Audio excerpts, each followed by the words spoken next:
Hi, everyone. I'm here to read the next chapter of I Thought It Was Just Me, but It Isn't. So I'm reading chapter 7 today.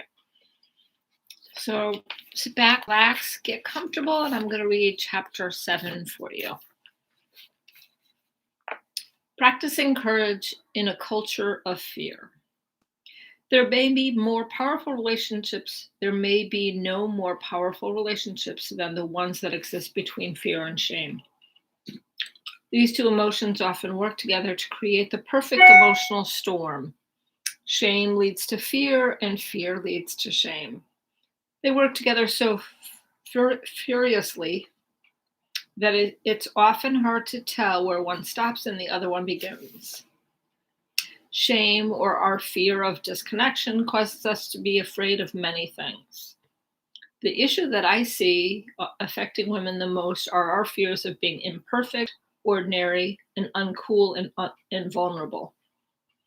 In the following sections, we'll explore these struggles and how the elements of shame resilience can help us practice courage and compassion in the face of fear. Perfectionism is the voice of the oppressor. Anne Lamott, Bird by Bird, 1994. Shame and perfectionism. I think I've seen the movie Flashdance at least 20 times. In the 1980s, I wanted to be just like Jennifer Bell's character, Alex. She was the tough construction worker by day and talented, ambitious dancer by night. Of course, my favorite part of the movie is the dance scene in which Alex auditions for the hoity-toity ballet school. I'm too embarrassed to tell you how many sweatshirts I ruined and how many leg warmers I bought. Of course, I wasn't alone.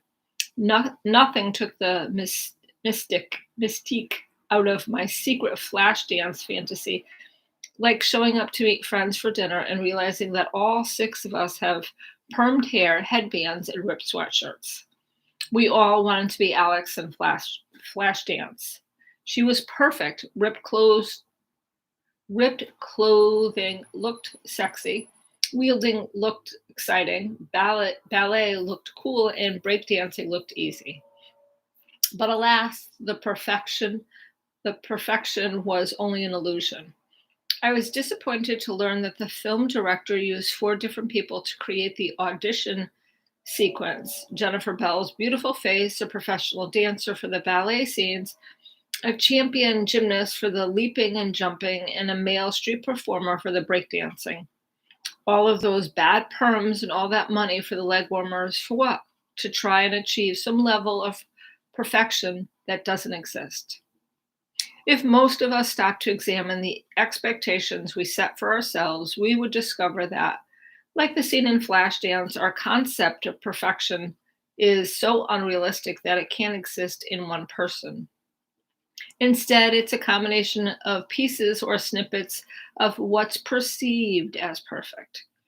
We don't just want to be good at what we do, we want to be perfect. We want to edit together all the best clips of what we see to form our lives. So where does this idea of editing for perfection come from? The answer is right in front of us. It's the shame web. If we look at all the people in the shame web, family, partners, friends, self-colleagues, group members, etc., most of us can identify the expectations these people have of us. This is especially true around some of the shame categories like appearance, motherhood, parenting, work, and family. These categories seem to come up many, many times. The primary reason the expectations around these issues are so influential is related to how quickly they are imposed on our lives. On the day that we are born, there are immediate expectations that we will be cute and attractive. We will grow up, get married, be successful, become mothers, have natural parenting skills, and be loving members of sane and well-balanced families. Complicating matters, we have the media, which makes perfection appear attainable by inundating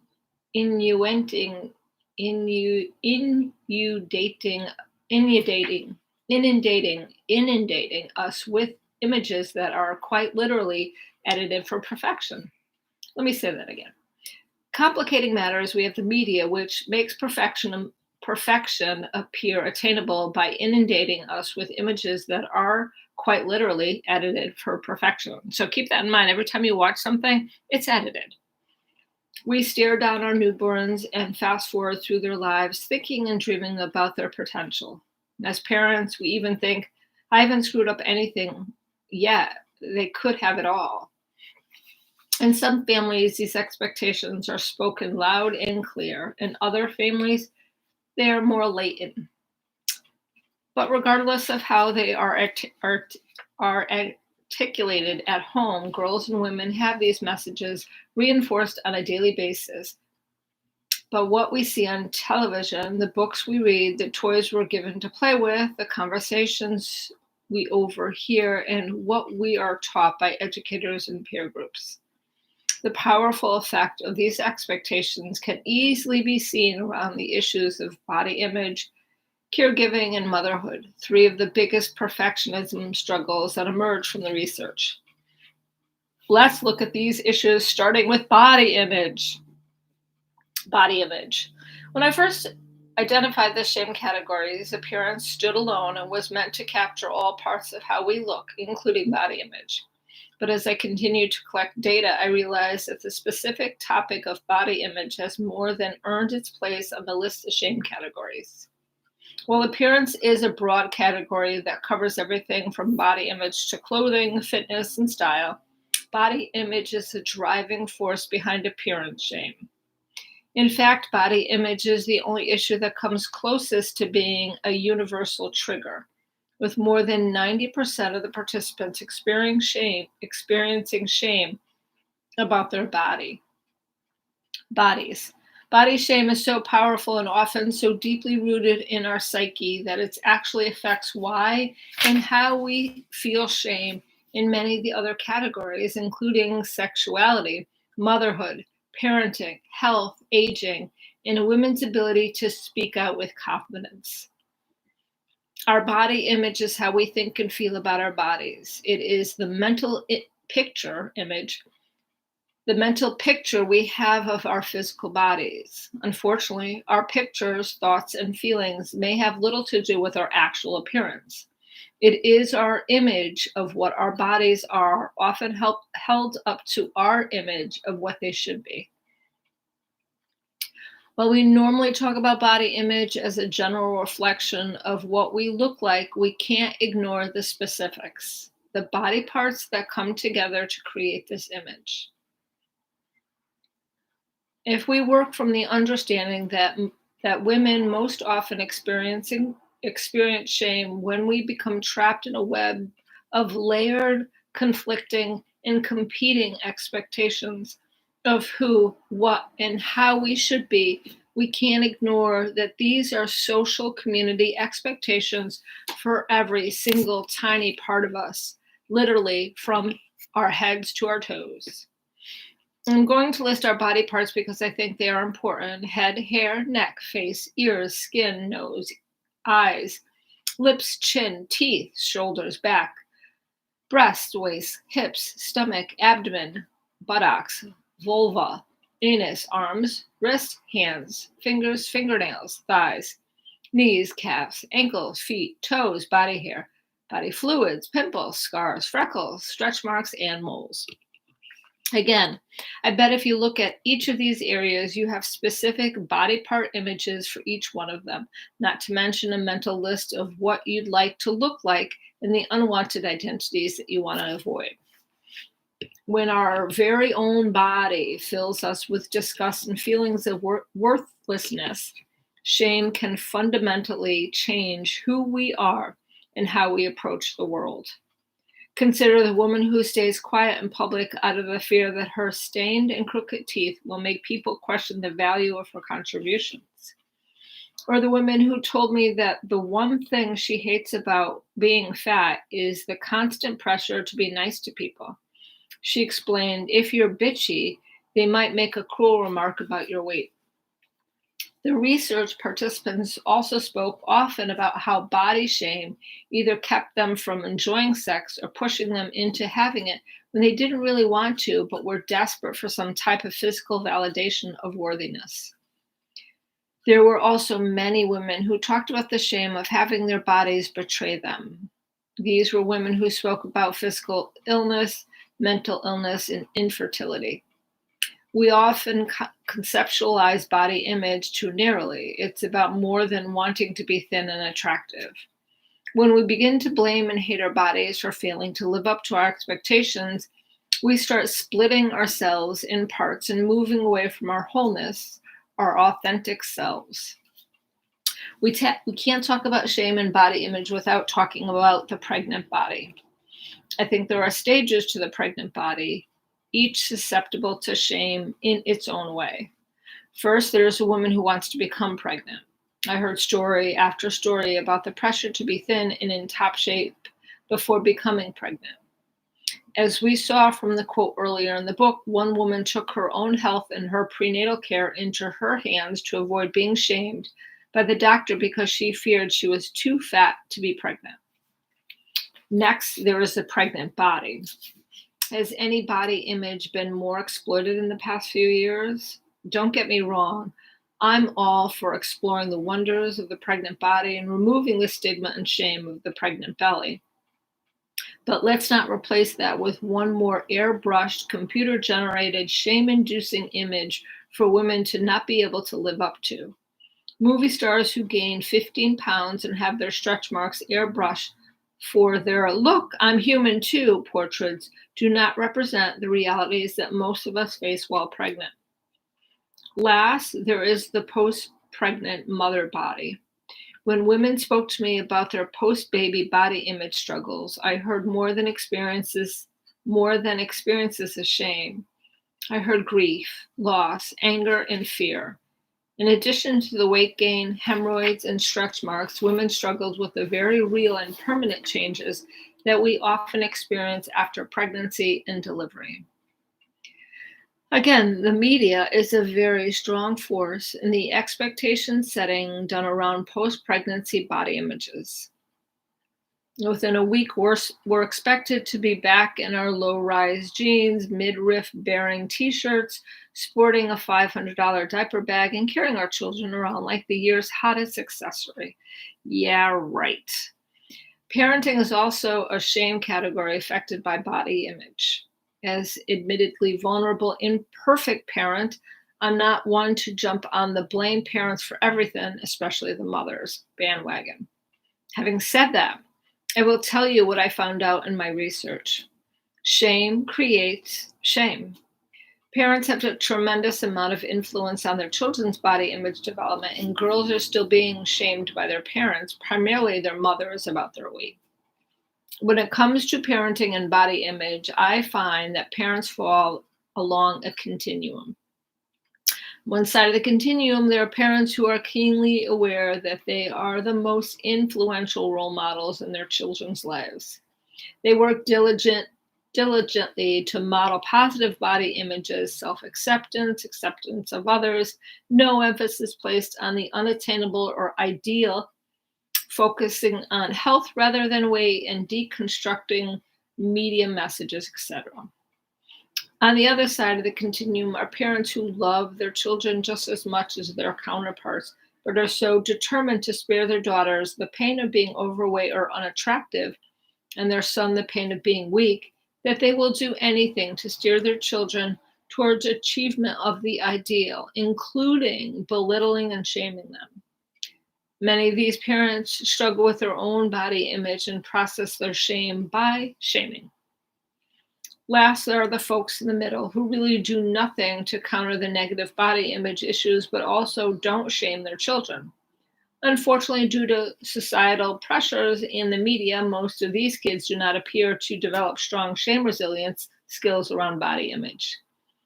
There just doesn't appear to be any room for neutrality on this issue. You are either actively working to help your kids develop a positive self-concept, or, by default, you are sacrificing them to the media and society-driven expectations. As you can see, what we think, hate, loathe, and question about our bodies reaches much further and affects far more than our appearance alone. The long reach of body shame can impact how we live and love. Same could be said for caregiving and motherhood, which the next section is about caregiving. I was not surprised to hear painful stories after painful story, after painful story about caregiving, especially stories about the struggle to take care of a sick parent or an aging family member. The most difficult experience centered on taking care of sick or aging parents. In the mental health field, we recognize caregiving as one of the most stressful life events people face. When women talked about the anxiety, fear, stress, and shame of being a caregiver, I could hear the demons of perfectionism in their stories. Regardless of the words spoken, I could hear them comparing the hard realities of their day-to-day responsibilities to their to their images of stress-free, dutiful, and rewarding caregiving. I'm afraid any image of stress-free, dutiful, and rewarding caregiving is a luxury available only to those who have yet to fully engage in this process. When most of us think about the eventuality of taking care of an elderly parent or partner, we get anxious, sad, and fearful. In order to quash those uncomfortable emotions, we sometimes convince ourselves that it'll be different for us. It won't be as horrible as it is for the woman who sits next to us at work or our good friend whose mother is a tough case. We try to escape reality by dwelling in the possibilities of perfection. It will work out just fine. It will be a great chance for us to spend some more time together. So when we find ourselves actually caregiving, we are not at all prepared. For the first time, our feelings of "I love you" and "it's a privilege to take care of you" turn into "I hate you and I hate you and I'm ready for you to die because I need my life back." The stress, anxiety, fear, and grief are magnified as shame and self-loathing set in. Are we monsters? How can we feel like this? We're not monsters, and we feel like this because we are human beings trying to manage a major life event with very little support and resources typically offered to people in crisis.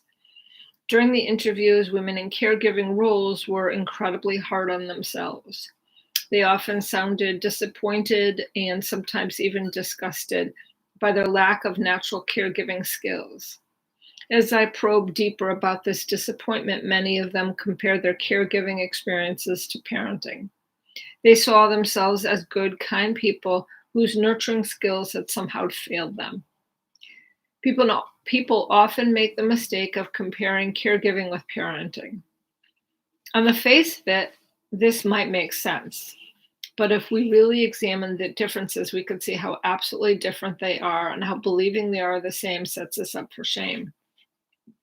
First, and most importantly, we don't have the same relationship with our parents or partners as we do with our children. We don't have to bite through our lips not to cry when we are bathing our children. But that's exactly what I did the first time I bathed my grandmother. And I wasn't her primary caregiver. My mother was shouldering the burden of taking care of her and her sister at the same time. The energy we need to take care of children is fueled by promise. Taking care of another adult is often steeped in fear and grief, especially if this person is at the end of his life or facing an unknown future. Fear and grief don't fuel us, they usually drain us. Second, we live in a society that has put systems in place specifically to support parents and children. Schools and childcare facilities are the easy ones, but it's more than that. Tables, houses, cars, restaurants, they're all built for families that are defined as parents and children. There are thousands of parenting books and magazines. There are playgroups and organized activities. As parents, we're given lots of opportunities to fit in and build connection. When we are caregivers for another adult, parent or otherwise, nothing fits. Our job is on the line because we constantly need to leave work for appointments and medical emergencies. Our partners can no longer make it down the stairs in our house, or our parent absolutely refuses to move in with us, if that's even a possibility. And worst of all, we feel absolutely disconnected. In order to maintain the energy we need to caregive, we unhook ourselves from our lives and plug into the person who needs our attention and time. There is one thing that parenting and caregiving have in common, and it's not a positive thing. When it comes to these two issues, everyone is a critic. Chelsea, a woman in her late 50s, spoke powerfully about the scrutiny of caregiving. My dad died 2 years ago. It was sudden and unexpected. My family was heartbroken, especially my mom. She had been sick for what feels like forever, and he was the one who took care of her. Now we take care of my mom, or should I say, I take care of my mom. My older brother is far too busy with his important life. My older sister's role is to observe and critique my every move. About 6 months ago, my husband and I realized we could no longer do it, neither physically nor emotionally.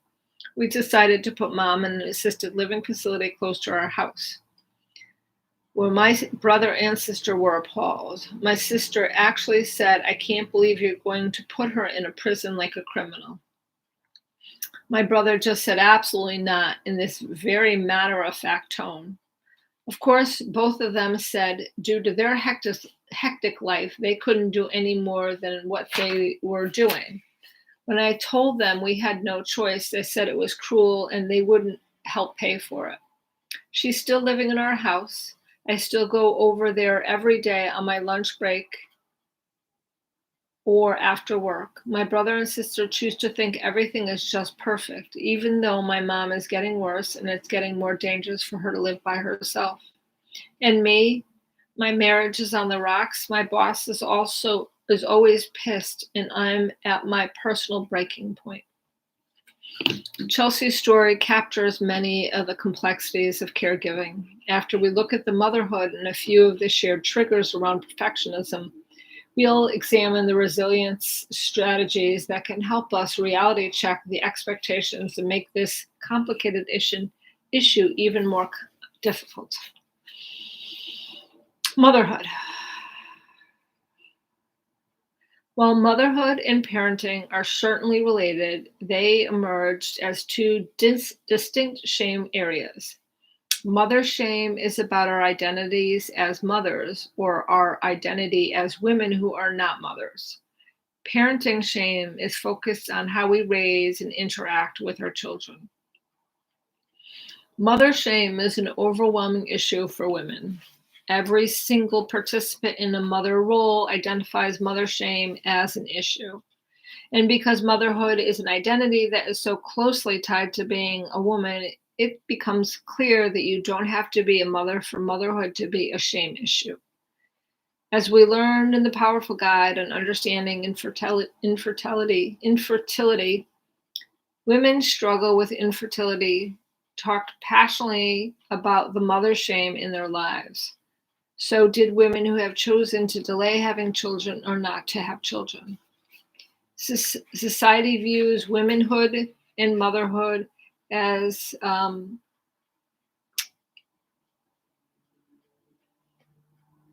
combined together, as they go together. Therefore, our value as women is often evaluated by whether or not we are in relation to our roles as potential mothers. In some communities, the expectation of motherhood has many layers, including norms of what's too young, what's too old, and what gender babies should be, as if mothers control this. Once women hit the age set by their community, they begin to feel the need to defend themselves against expectations of motherhood. Women are constantly asked why they haven't married, or if they're married, why they haven't had children. Even women who are married and have one child are often asked why they haven't had a second one. Women who have 4 or 5 kids are expected to explain why they have so many. Mother shame seems to be a birthright for girls and women. On top of the societal expectation that motherhood defines womanhood, There are some very rigid expectations about what the good mother looks like. There are some very desirable qualities associated with motherhood, and there are some characteristics that are universally unwanted.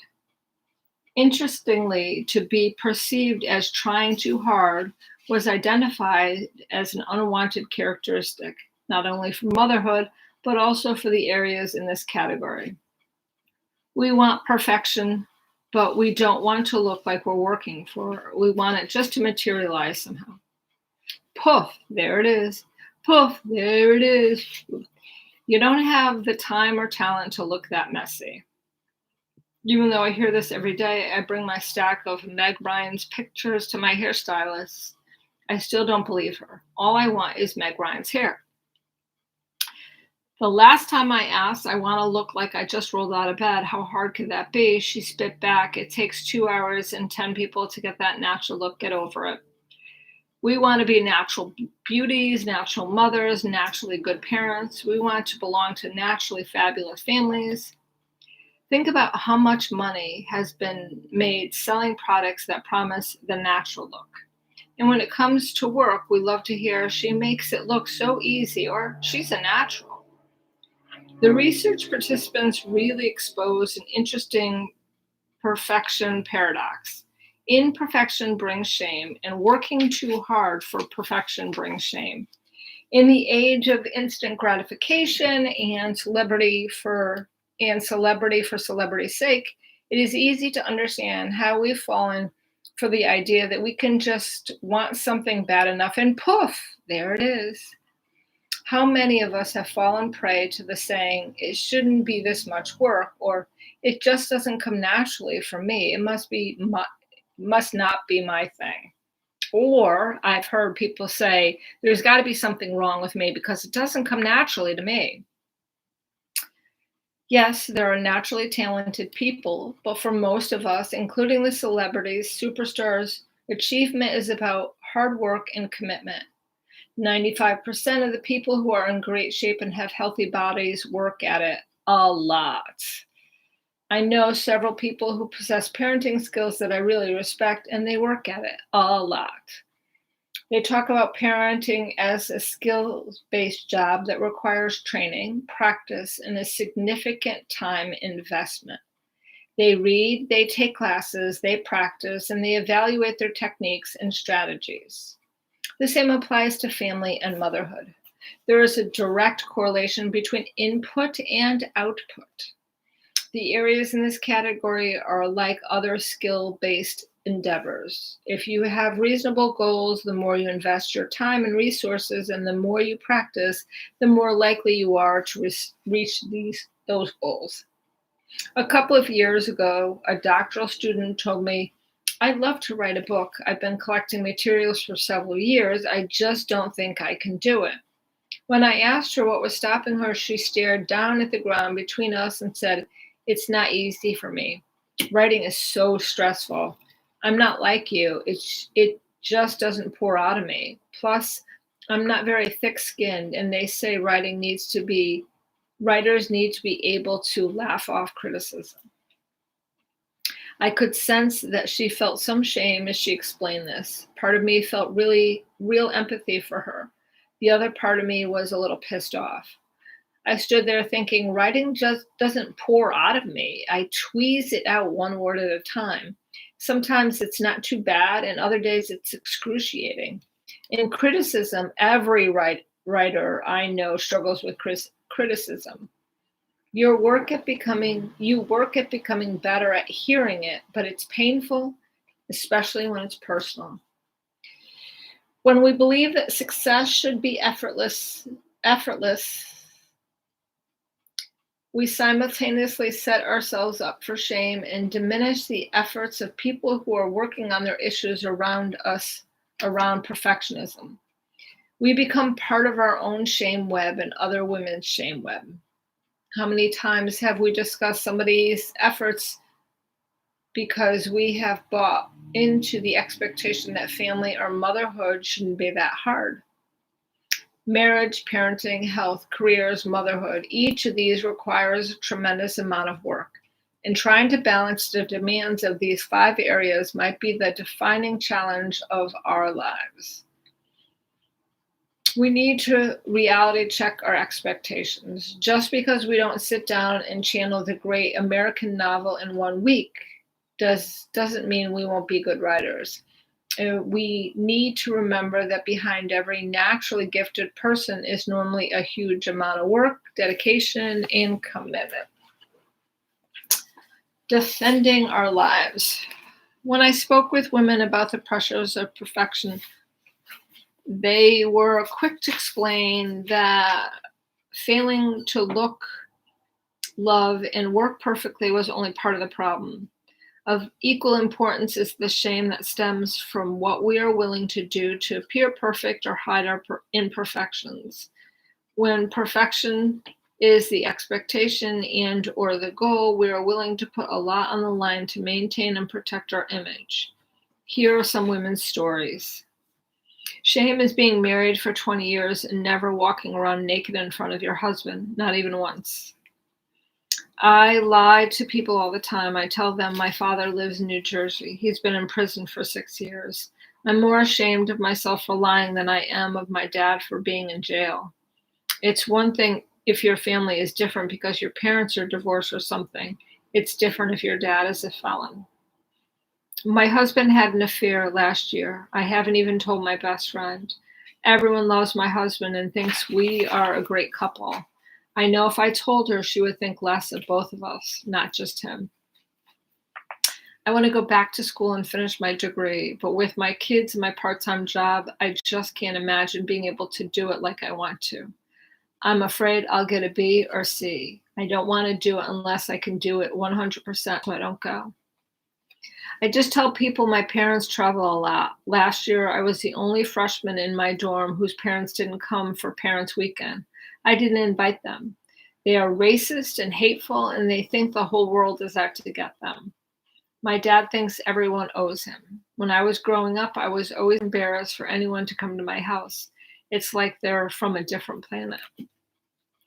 I filter everything I tell my parents. They don't know I'm gay, and they don't know I have a partner. There's a lot of pressure in the gay and lesbian community to come out. I know it's important, but you have to be prepared for your parents to walk out of your life. Not many people have to face that reality. People at work always say, everything she touches turns to gold. Sometimes it's true, but lately my projects have been way off. The first time I packaged a deal that lost money, everyone in my office freaked out. They blamed everyone but me, when in fact it was my fault. I made a bad call. The second time it happened, my coworkers did the same thing. That's when I realized that I've become a poster child for the department. They couldn't stand the thought of me making a bad call. In this business, we just need to make sure that we just need to make more than we lose. No one makes money on every deal, but I'm expected to. My boss told me, we need you to show people how it's done. We need you to set the bar. Now I dread work. I've started lying about my numbers and blaming losses on other people. We are also more willing to use shame, fear, and judgment with people who threaten our pursuit of perfection. We can feel threatened when people challenge or criticize us, or we can feel threatened simply because someone is making different choices than we would make. This comes up a lot around parenting, which is a particularly complex issue because we base our level of perfection both on how we are perceived as parents and how our children are perceived.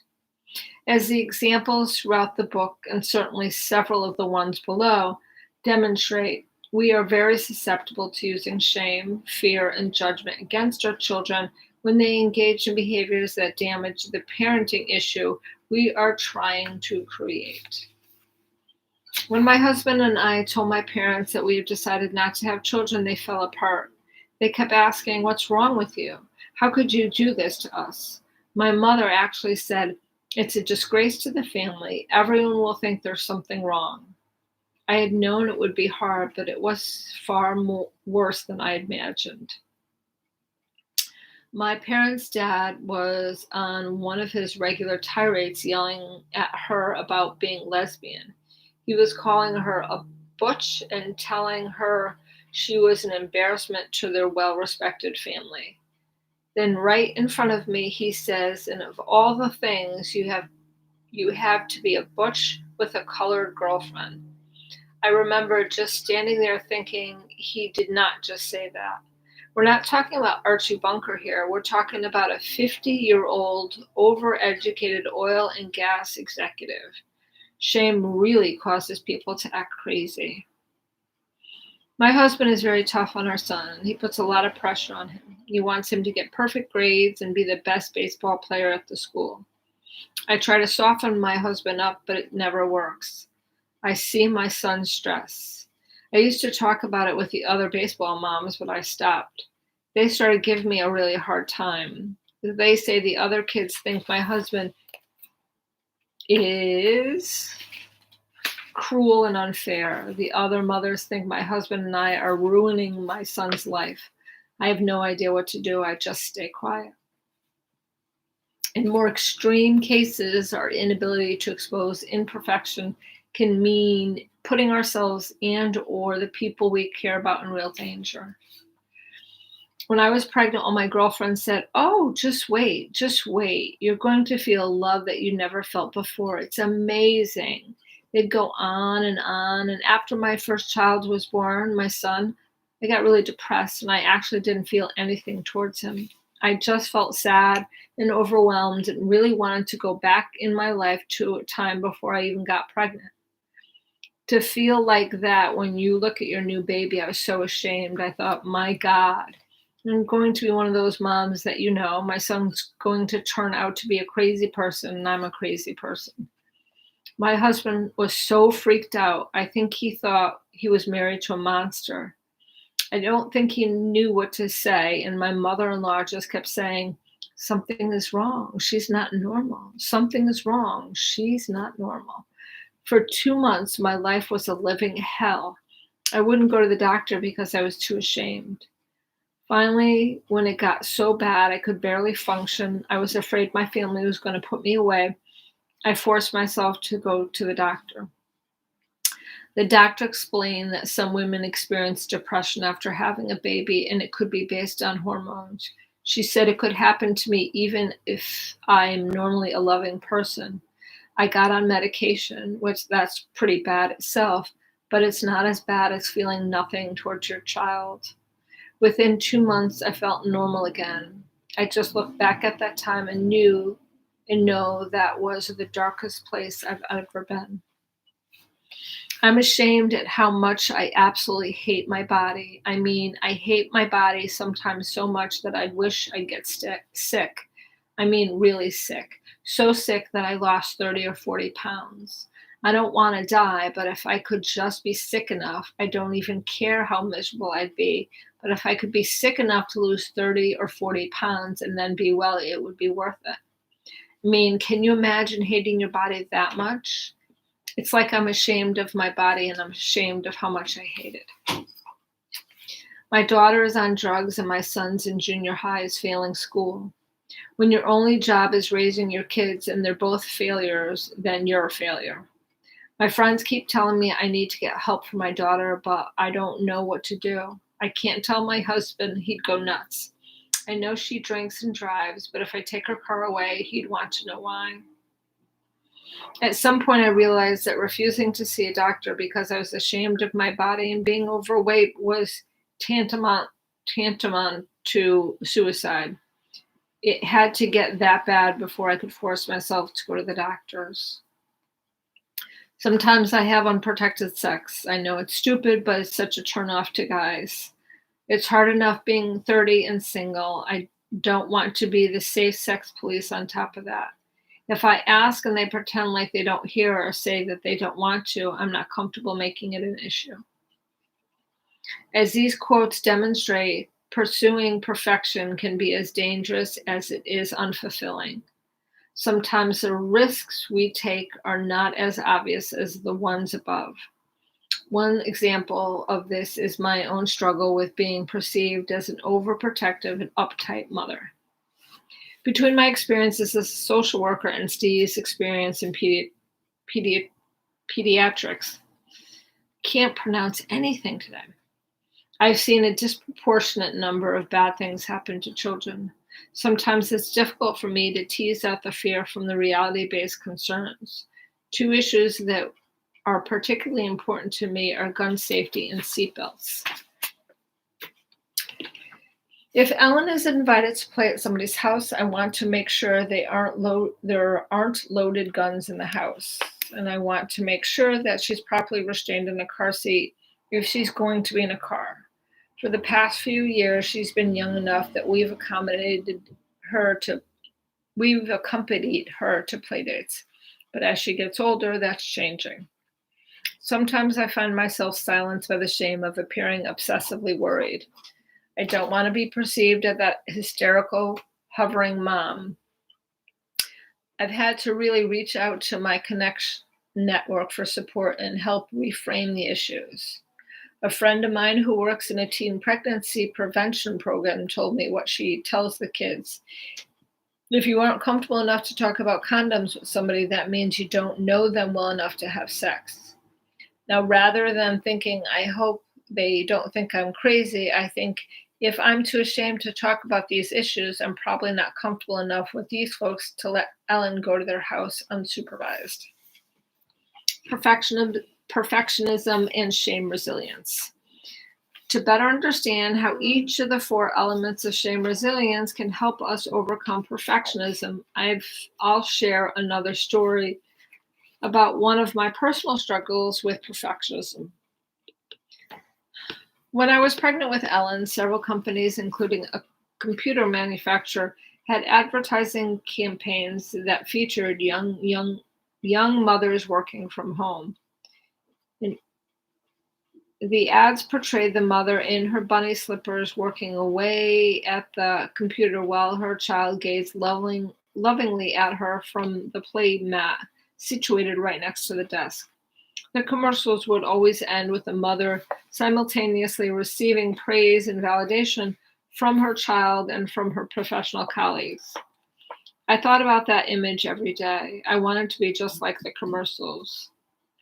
I would picture myself in a cool t-shirt and size 8 yoga pants. I've never been a size 8. With a loose ponytail. I've had short hair for the past decade. A laptop, a cooperative baby smiling from the playmat, exciting work, and loads of personal and professional validation. Suffice it to say that someone at the marketing agency did their homework. I'm sure I was the targeted demographic, and I fell for it hook, line, and laptop. One day when Ellen was about 2 months old, my vision was realized. I was one of the 3 researchers being considered for a community evaluation project. I had a phone interview with 2 community leaders scheduled for 1 p.m. I had everything scheduled down to the minute. Ellen nursed at noon. It was sound asleep by 12:55. The call came in promptly at 1 p.m. I had all my questions prepared, a cell phone with a mute button and a headset ready just in case. It was perfect until 1:05. About 5 minutes into the interview, Ellen started crying. Not screaming, but crying. At 1:06, she stopped crying and started screaming. She screamed so loudly that both the interviewers asked if everything was okay. I quickly replied, "Everything's great. Please continue." As they explained their project, I went into Ellen's room, holding down the mute button and periodically testing its power by repeatedly asking, "Can you hear me? Can you hear me?" By the time I got to her crib, the front of her t-shirt was soaked wet with breast milk. Ellen had a certain call of the wild that would immediately send my milk making into overdrive. Ellen was screaming because she had one of those explosive poops that shoot up the back of the diaper and don't stop until the entire back of the onesie is covered. All of a sudden, as I'm evaluating the crib damage, I hear the dreaded, "Miss Brown, are you there?" "Yes, I'm here. I'm just taking notes so I can more thoroughly think through this project." "Can you tell me about the project funding?" Whew, it worked. As I started explaining important things that I should have been writing down, I kept one hand on the mute button, pushing Ellen against the crib bumper and sliding her into my arm. Poop was everywhere. I managed to get her undressed, clean her off with a dozen wet wipes, and carry her naked back to my room. She was still crying, and at this point, milk was literally dripping off my shirt. I laid her on my bed long enough to get one arm out of my t-shirt, pulled my drenched bra down around my waist, pulled the nursing pillow around me, and started feeding her. As soon as she was quiet, I came back to the call. I managed to make a few coherent statements before all hell broke loose. The stress of the situation was too much for my body to take. Within seconds, I was riding the wave, a serious diarrhea attack. At this point, I was standing up with the nursing pillow around my waist, tears pouring down my face, my t-shirt hanging around my back, and trying to do the pressed cheek penguin walk around the room. As gracefully as possible, I took myself out of the running for the position and thanked the interviewers for their time. I just sat there holding Ellen and crying. I felt ashamed about my inability to pull off my vision of working mother perfection. It was one thing to take myself out of the running for the research position, but it was even worse to look down at the little naked poop-smeared Ellen, and I feel like I had let her down too. A few weeks later, Steve and Dawn suggested that I apply what I was learning about shame to this situation. I'm no stranger to the shame research heal thyself comment. As I thought about it, my shame turned into disappointment, followed by disillusionment, followed by a healthy dose of I'm never going to fall for that smiling baby laptop bunny slipper bullshit again.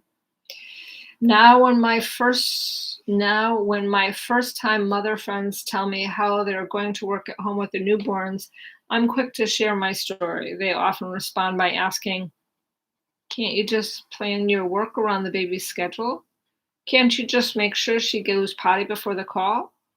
I lovingly tell them, "Only in the commercials."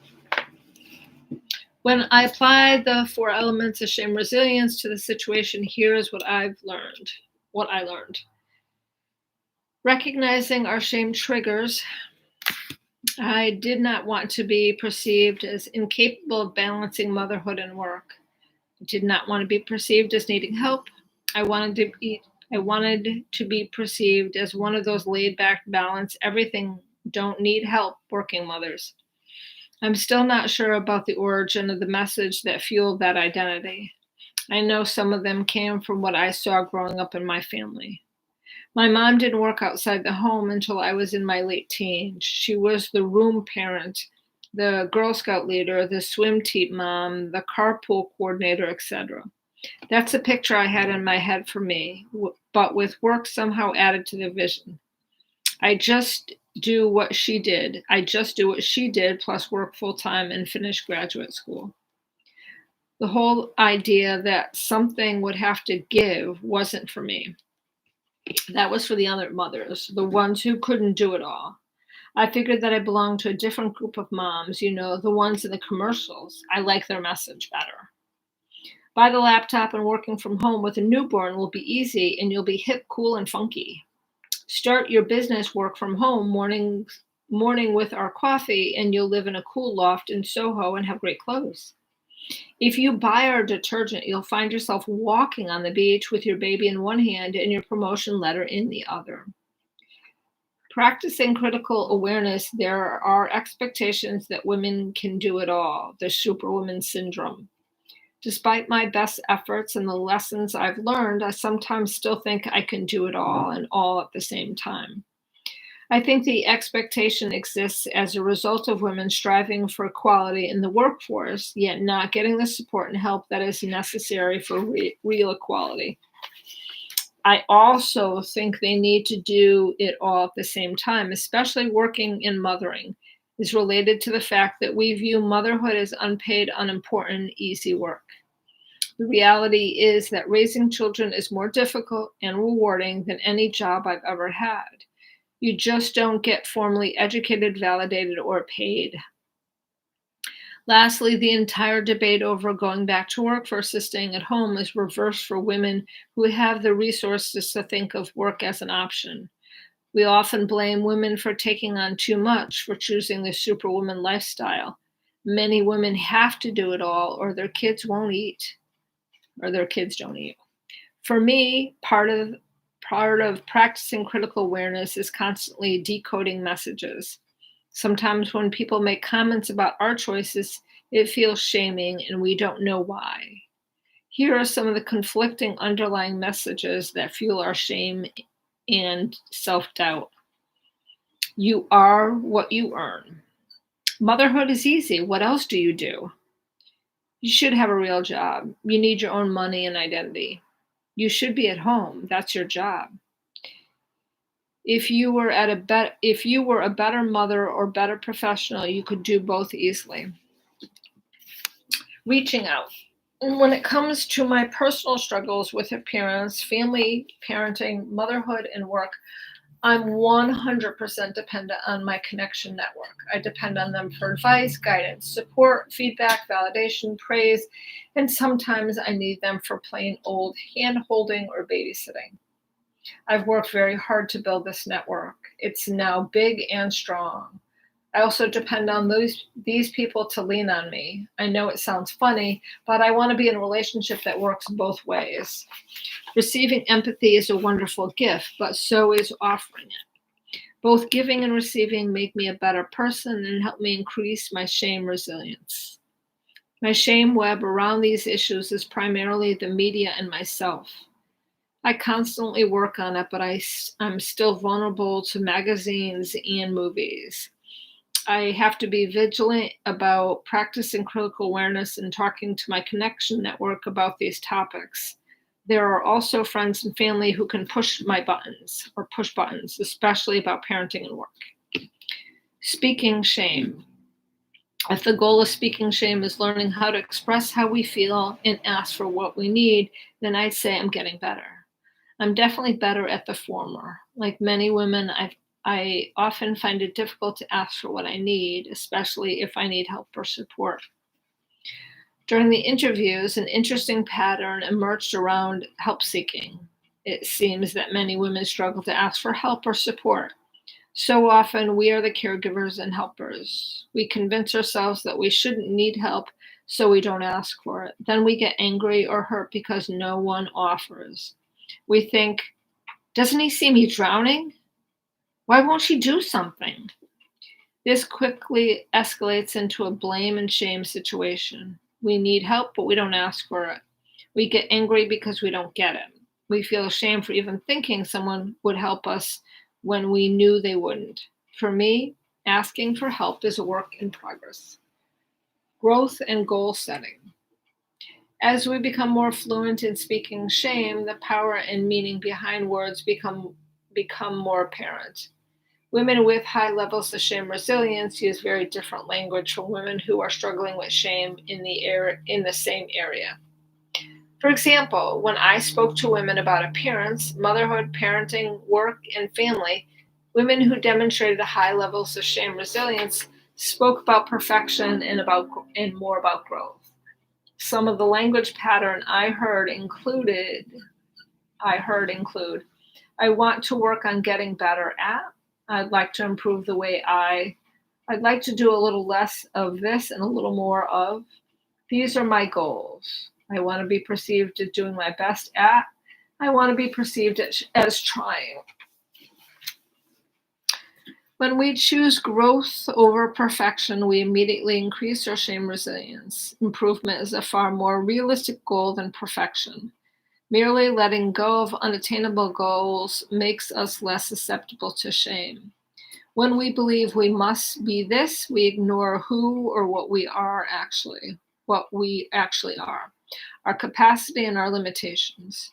We start from the image of perfection, and of course, from perfection, there is nowhere to go but down. When we think, I want my parents to see me as the perfect daughter, all we can do is fail. First, perfection is unattainable. Second, we can't control how people perceive us. Lastly, there is no way that we can do every single thing that is expected of us or that we expect of ourselves. When our goal is growth and we say, I'd like to improve this, we start from where we're at, where and who we are. My computer is not doing well. It's actually dying. So that's why the light keeps going kind of brighter and softer. I'd like to work on my relationship with my parents is a completely different goal from I want my parents to see me as a perfect daughter. To illustrate how different these statements are, hold on one second. I have to plug it back in because it's not holding a charge. But I can't sit any longer, so there we go. To illustrate how different these statements are, many of the women I interviewed describe how their relationship with their parents improved after they stopped trying to be the perfect daughter. This also holds true for parents, motherhood, and parenting. When we give ourselves permission to be imperfect, when we find self-worth despite our imperfections, when we build connection networks that affirm and value us as imperfect beings, we are much more capable of change. This goes back to the sentence that launched this entire journey for me. You cannot shame or belittle people into changing. This means we can't use self-hate to lose weight. We can't shame ourselves into becoming better parents. We can't belittle ourselves or our families into becoming who we need them to be. Putting people on their loser board doesn't work. Shame corrodes the very part of us that believes we are capable of change. Say that again. Shame corrodes the very part of us that believes we are capable of change. Goal setting. Women with high levels of shame resilience did not trade perfection for goals of working towards perfection. Building shame resilience requires realistic goal setting. Saying, I don't ever want to be perceived as impatient is the same as saying, I want to work on becoming more patient so I never get angry. Ultimately, the goal of both approaches is still perfection. When I ask women about growth goals, like I want to be more patient, I ask them how they say that, how they saw that happening. Based on their answers, I saw a direct connection between their level of shame resilience and their ability to identify specific objectives related to their goals. For example, Cheryl, a good friend and colleague, told me her parenting goals are to be fun, strong, kind, knowledgeable, and patient and loving. She specifically said that these were her goals, and she knew it was unrealistic to be all these things all the time. When I asked what she did to meet these goals, she was very confidently started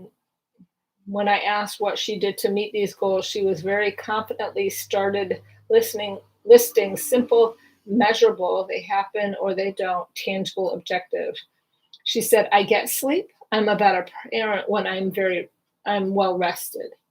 Even though it's difficult, I keep my sons on schedule so they feel good. I read a lot of parenting books. When they're good, I use the advice. When they are, I don't. When I see another parent doing something well, I ask him or her about it. My husband and I go to parenting workshops. I stay connected with mothers groups. I changed pediatricians several times until I found one who shares my values and gives me the guidance I want and need. I set boundaries with my work. When someone criticizes my parenting, I have a support system of friends to talk about it. I try to practice self-care by taking the time I need to replenish my own well. When my well is dry, I don't have anything to give to anyone else. Oddly, growth and goal setting can feel like more work than dreaming of perfection. When we try to be perfect, we fail so often that we almost get used to it. After a while, we trick ourselves into believing that forecasting perfection is nobler than working towards goals. It's much easier to say, I'll be thin by December rather than I'll start eating healthy and exercising today, or things will be great when we get out of debt rather than I won't buy anything on credit card this week. on the credit card this week. When we set realistic objectives for meeting growth goals, we hold ourselves accountable for today, tomorrow, and the day after tomorrow, rather than postponing accountability until 6 months down the line. Women with what I would consider the highest level of shame resilience around perfection issue have very realistic goals and concrete, measurable strategies for meeting these goals. One example was a woman who struggled with an eating disorder for more than 10 years. She said that she overcame her eating disorder and the shame around being bulimic by setting realistic written health goals for every week rather than universal thinness goals. She said she no longer wants to be perceived as thin, but as healthy. And she works towards that by exercising for 30 minutes 5 times a week and eating at least 3 healthy meals per day. One of the benefits of growth through goal setting is that it is not an all or nothing proposition. Success or failure is not the only possible outcome. If our goal is to be a better parent, we set 2 reasonable objectives of reading 1 parenting article per month and talking to parents who demonstrate skills we respect. We can still learn and grow even if we don't meet all the objectives. If we don't read the article, but we learn a lot from another parent, that is still growth. And maybe we learn that reading articles is not our strength. Maybe it would be very more helpful to spend even more time around other parents. When we set improvement goals and set measurable objectives to meet these goals, we can learn and grow from both missed and met objectives. If our goal is perfection, we will inevitably fail, and that failure offers us nothing in terms of learning and change. It only makes us vulnerable to shame. Going back. The ability to learn from our mistakes rather than seeing them as failed attempts at perfection is the essence of going back. Going back emerged as an extremely important concept in this research. Women with high levels of shame resilience in the area of parents, motherhood, parenting, work, and family spoke passionately about the value of believing that it's never too late to grow and change. They resisted being defined by mistakes and viewed imperfection as a necessary part of growth rather than a barrier. Furthermore, many of these same women emphasized the value of having members of their connection network who modeled going back as a powerful strategy for growth and change. Women were especially influenced by their parents' willingness to change and grow as parents. In contrast, women who spoke of ongoing shame struggles in these same areas perceived past mistakes and failed attempts at perfection as enduring and permanently altered their levels of connection and power. Like the women who demonstrated high levels of shame resilience, they were equally influenced by outside forces. However, in these cases, those forces were mostly members of their shame webs rather than their connection network. When women spoke about the permanency of mistakes and the inability to move away from perfection and towards growth, at least 80% of them described this attribute as something they learned from their parents and/or families. So the first reason that going back is an important concept in shame resilience relates to our ability to move past mistakes and failures towards change and growth. Second reason is it influences on our efforts to build empathy through connection network. Not only do we need to be willing to go back and learn from our mistakes, we need people in our lives who are willing to do the same. Of all the insights that emerged from this study, none are more powerful to me than the influence parents have on their children.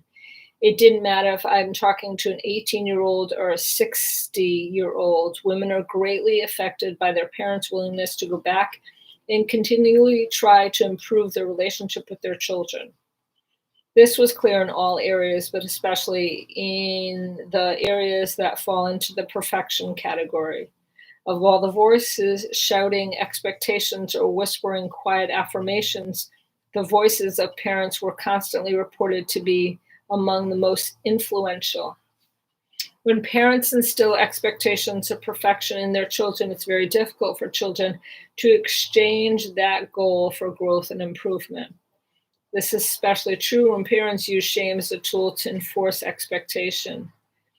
Women whose parents demonstrated their own commitment to going back by encouraging them to strive for growth rather than perfection felt greater connection and empathy from their parents. It is difficult for me to capture in writing the emotion conveyed by participants when they explained what it meant to hear their parents say, "I'm sorry," or "I understand how that made you feel." When parents acknowledge the pain felt by their children, really show empathy without explaining or defending, amazing healing can happen. Conversely, women whose parents continued to enforce expectations of perfection into adulthood either continued to struggle with shame or had to work diligently to develop resilience in the face of their parents' ongoing expectation. Remember the example from the last chapter where the mother told her daughter, "My God, you're still fat." What if, after listening to her daughter explain how shaming that was for her, the mother had responded by saying, "I don't want to shame you or hurt you. I'm sorry that I've done that. I want us to be close. I love you." This wouldn't automatically repair the relationship, but what a powerful start towards healing. Yes, I'm sure at some point this mother would want to explain or defend her motivation by saying, "I'm just so worried about your health." But to really go back, it's important that we start by first just acknowledging the pain we've caused and a desire to rebuild connection. In my life, I've experienced the power of having parents who are willing to go back. Before I became a parent, I wanted to do everything that I thought they did wrong perfectly. Now that I'm a parent, I only hope that I'm as willing to go back as my parents are. I was recently talking to my dad about parenting, and he told me, "You can't parent perfectly. Your only measure of success is your children's ability to parent even better than you and your willingness to support them in that process." I thought about this statement for a long time. It's powerful to observe your parents' willingness to re-examine their choices. It's even more powerful when you think about how your children will one day ask the same of you. One of the greatest barriers to getting back into relating to empathy, if our goal is perfection rather than growth, it is unlikely that we are willing to go back because it requires a level of self-empathy, the ability to look at our own actions with understanding and compassion, to understand our experiences in the context in which they happen, and to do all this without judgment. I call this ability to reflect on our own actions with empathy grounding. Grounding. When we choose growth over perfection, we choose empathy and connection. I use this term grounding because in order to examine where we are, where we want to go, and how we want to get there, we must have a level of self-acceptance about who we are. Grounding gives us the stability we need to reach out and examine who we are and who we want to be. The more grounded we are, the less we feel compelled to defend our decisions and protect ourselves. We can look at ourselves with compassion rather than self-loathe. Grounding also prevents us from chasing acceptance and belonging by attempting to become whatever people need us to be. During the interviews, I met two women who had similar stories regarding their appearance. Both women had been very overweight during their teens and early 20s. Both women were in their mid-30s, very slim, and had young daughters at the same time of the interview. The first woman had great contempt for the person she used to be. She told me I was fat and disgusted. I can't believe I ever looked like that. She went on to tell me how much she disliked overweight women. She told me that her mother was very slim and was constantly on her about her weight. She said that she has two daughters and she watches everything they eat. She said that her oldest, who was 7 at the time of the interview, was already on a diet. She told me that it was better that she told her daughter that she was looking fat rather than her school peers. I sensed that this woman, despite having lost weight, still had a great amount of shame attached to her weight issues. She appeared more rooted in shame than grounded in self-acceptance. The second told me that she had struggled with her weight for 25 years. She said she was an overweight child and didn't get into shape until she turned 30. When I asked her how she felt when she thought back to her life when she was overweight, she said, it was just part of who I am. I got married and had my children during that period of time. I lost my mom during my 20s. Just like everyone else, I had good and bad times. She said that her daughter and son were too young to really remember her being that heavy. So when they see old movies and pictures, they sometimes make comments. She said, I explained that it hurts my feelings when they make fun of my old pictures. I also use them as an example of why you shouldn't judge people based on how they look. They love me and think I'm a great mom. I told them if all you saw was a fat woman, you missed all the good stuff. They have become very sensitive about this issue with their friends. This woman said she felt great power and freedom about her appearance. She said she had a huge support system of friends and family. She seemed securely grounded in self-acceptance. Celebrating the ordinary and uncool. One destructive obsession related to perfectionism is the fascination with celebrity culture. We desperately flip through magazines to find out all of the intimate details about the stars we love and the ones we hate. We want to know who has lost weight, how they decorate their house, what they eat, what they feed their dogs, you name it. If they eat it, wear it, own it, or lose it, we want to do the same. We want to share in their lives because we believe it's the way we bring us closer to the perfection we seek. Celebrities also bring us closer to another highly convet asset, coolness. The importance of being cool should not be underestimated. We know that teenagers will often take terrible physical and psychological risks to maintain their coolness among their peers. Unfortunately, in our culture, the value of cool doesn't decline after high school. Women from age 18 to 80 spoke to me about the emotional pain of being perceived as uncool or unhip. They spoke as candidly about some of the life-altering consequences they face as a result of trying to maintain a perception of being with it. Unfortunately, in a culture driven by profit, there are multi-billion-dollar industries making sure that perfection and coolness stay as elusive as they are seductive. There is no such thing as a perfect enough or cool enough. In her book, The Shelter of Each Other, Rebuilding Our Families, Mary Pfeiffer speaks wisely about the real threat that media poses to our family. She explains that the media forms our new community, a community far less diverse than real life. We know celebrities, but they don't know us. The new community is not receptive. It's not the same as neighborhoods like earlier ones. David Letterman won't be helping out if our car battery dies on a winter morning. Donald Trump won't bring groceries over if dad loses his job. These vicarious relationships create a new kind of loneliness, the loneliness of people whose relationships are with personas instead of persons. In addition to fostering perfectionism and loneliness, which are often connected, there is the issue of comparing our lives with the lives of celebrities. We watch hours of shows that do nothing more than detail their comings and goings, and consciously or unconsciously would compare our lives to theirs. In my research with both women and men, many participants, see, I can't read today.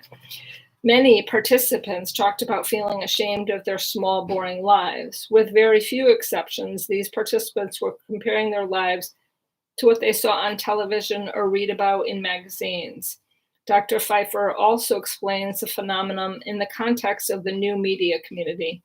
She writes, the electronic community is less diverse than real life. The problems it deals with are not the problems real people face.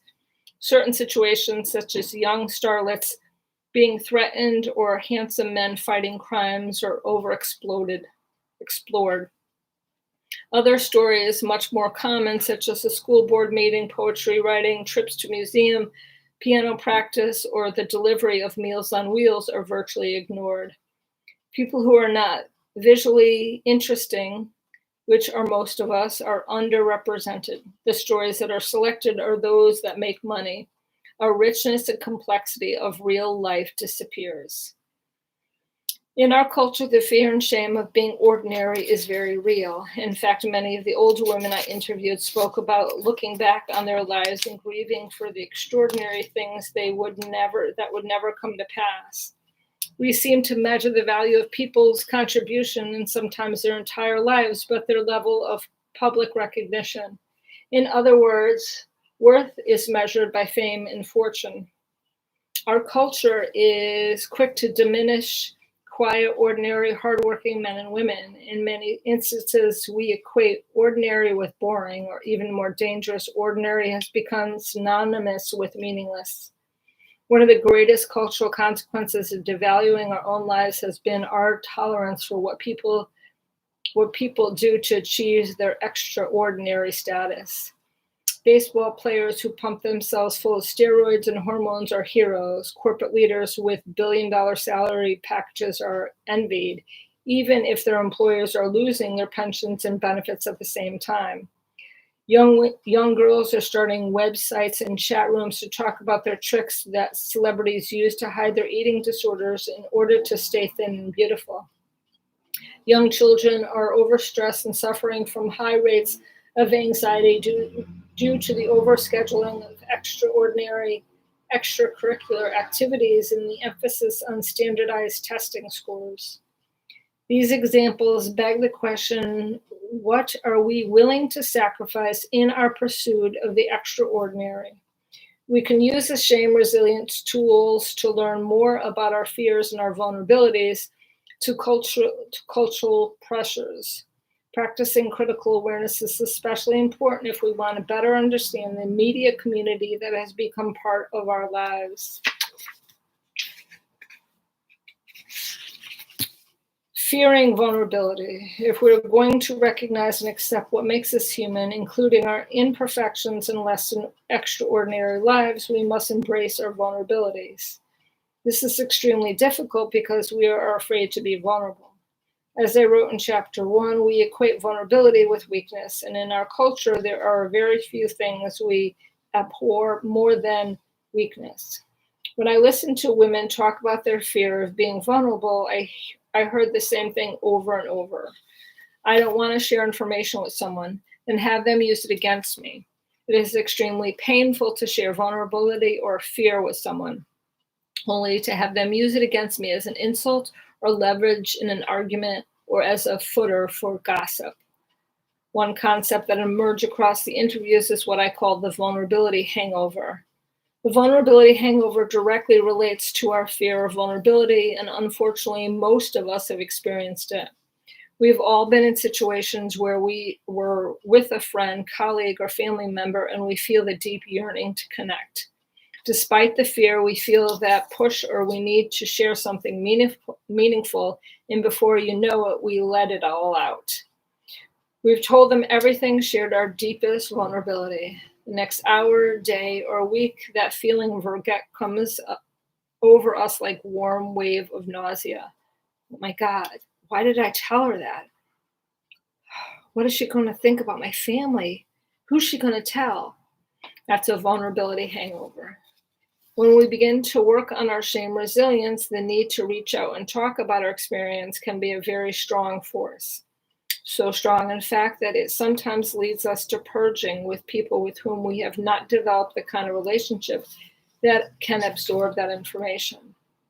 The good thing about the vulnerability hangover is that it's universal. When I talk about this concept in my lectures, I usually see a room of nodding heads and expressions that convey, oh yeah, been there, hated it. When it comes to sharing information, it would be nice to believe that most of us have the ability to recognize the right people, the right times, and the right ways to share. But alas, the reality is that most of us have turned to people we barely know and thrown up vulnerability all over them. Harriet Lerner offers some wonderful advice on this topic. She writes, when it comes to sharing vulnerability, it's wise to take time to test whether the other person is worthy of hearing our stories and to assess our own level of safety and comfort in sharing sensitive material. We want to trust that the other person isn't going to deny and minimize our pains or alternatively over-focus on our problems in an unhelpful way. We don't want to be put down, pitied, or gossip about, nor do we want to have sensitive information used against us. Fear of vulnerability and expectations. I'm hoping I get through these pages because I have to end at 3:30. We also fear vulnerability because it's often related to our expectations and the pain and disappointment. Elizabeth, a woman I interviewed several years ago, talked about the shame she felt when she wasn't offered a promotion she was expecting. She said, I was most ashamed because I told everyone how much it meant to me. I talked about it with everyone, my husband, my kids, my neighbors, my mom, my colleagues.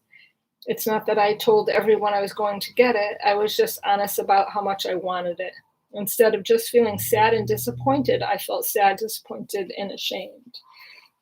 When somebody has the courage to share their hopes with us, we are given an important opportunity to practice compassion and connection. Think how powerful it might have been for Elizabeth to hear, yet such courage to apply for that promotion and then to be honest about how much you wanted it. I'm so proud to be your daughter, friend, or mother. As Elizabeth's example demonstrates, there is a complex relationship between our expectations, vulnerabilities, and fears.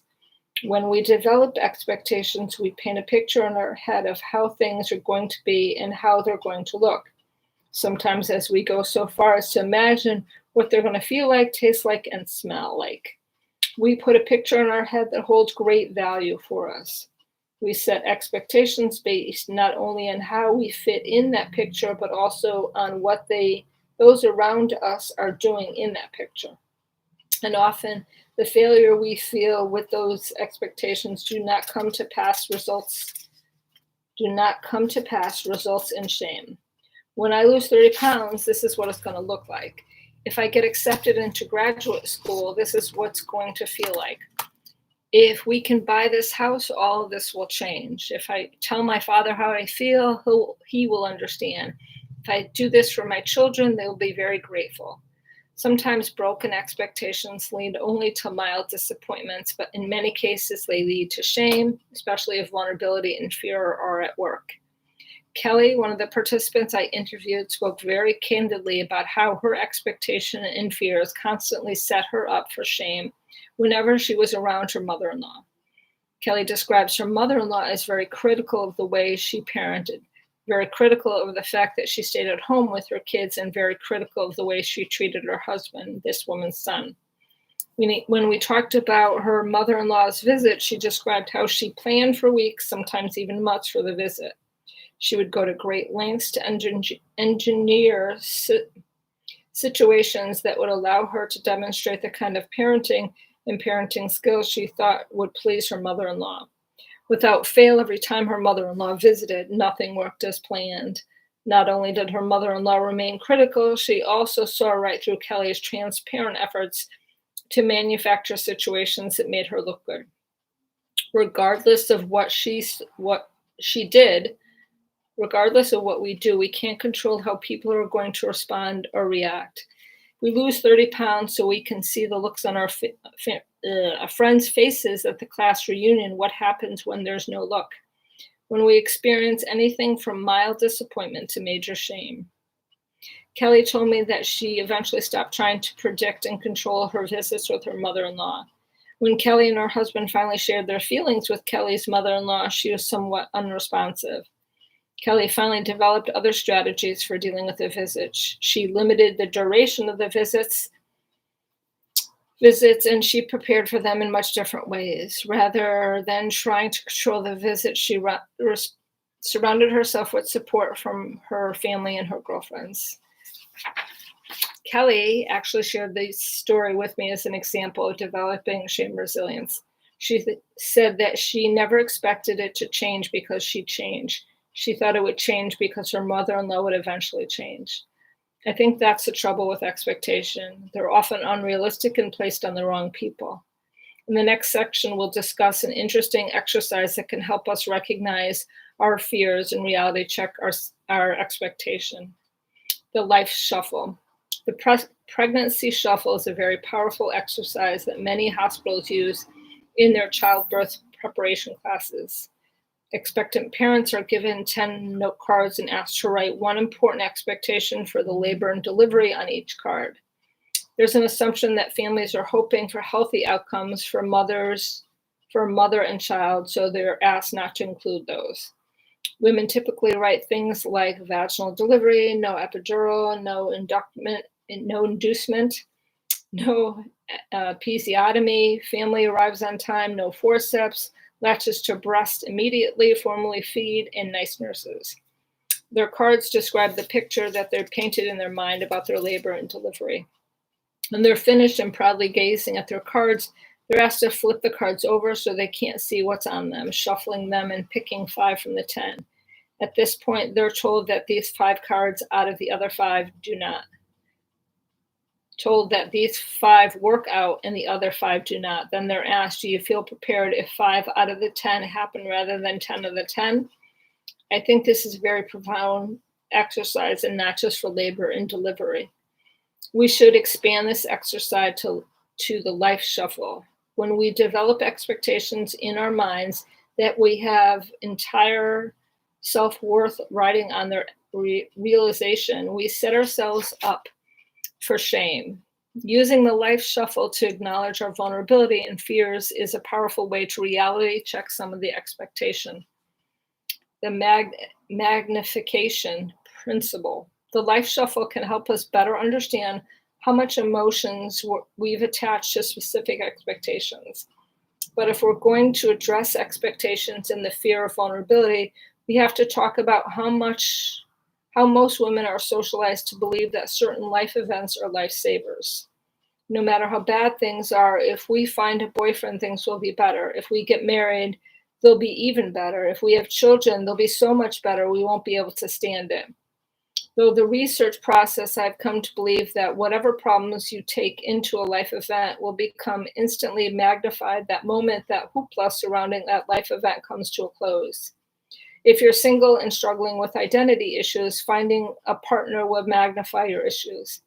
Again, the magnification may not show up until the shine of a new love is over, but it will show up. Whatever problem you and your partner take into a marriage gets magnified. The same thing applies to having children. Not only are the issues staying, they're going to get more complicated and complex. If your parents' approval is very important to you, having a child will not change that. You'll just have many more items to submit for approval. I interviewed a woman in her late 50s who told me that she married her physically abusive boyfriend despite warnings from her friends and family. At the time, she believed his promise to work on his anger once they got married. After the birth of her first son, her husband became more violent. She felt totally isolated. She said, I didn't listen to anyone. I really believed getting married or having kids would change him. It was so bad, but there was no way I could go to my parents or friends. They warned me. I stayed until he broke my nose and my arm. I couldn't hide that from my family. Change can happen, and there's always a potential for growth. However, a life event will not provide that change or growth we're seeking. If we get married, the jealous partner becomes more fearful because the stakes are higher. The mother who expects us to do everything perfectly has even higher expectation because the stakes are higher. Strained sibling relationships become even more strained in the face of family caregiving challenges. In this way, the magnification principle serves as a catalyst for exposing the failed expectations tied to a major life event. When we have our self-worth riding the realization of something that we can't control, we put our self-worth in jeopardy. When we say this relationship will get better, we just need to get married, and things got worse after you get married. That can become a tremendous source of shame. Again, if we're going to recognize and accept what makes us human, including our imperfection and less than extraordinary lives, we must embrace our fears and vulnerabilities. Understanding our fears is a part of shame resilience process.